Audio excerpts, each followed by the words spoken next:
Michel Taillefer est un homme choqué. Ce sont ses employés qui ont été violemment agressés sur le site de la station d'épuration du Dembéni, située à Tsararano. Les faits se sont produits peu avant minuit, au moment où le premier gardien terminait son service et échangeait avec le gardien qui allait reprendre l'autre service. Ils ont été sauvagement agressés par environ une vingtaine de personnes, avec des barres de fer, des coupes-coupes, des bâtons. Et heureusement, au moment où l'agression s'est passée, le gardien qui devait rentrer chez lui était au téléphone avec son épouse. Et donc il a poussé un hurlement. L'épouse a entendu le hurlement dans le téléphone.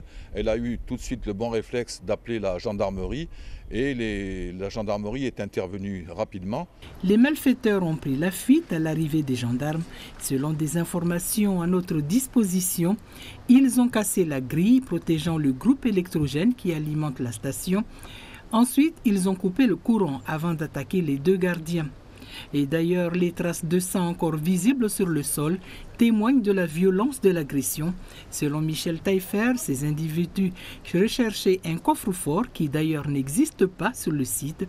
Est-ce une action préméditée? Sont-ils venus en découdre avec ces agents mahorais?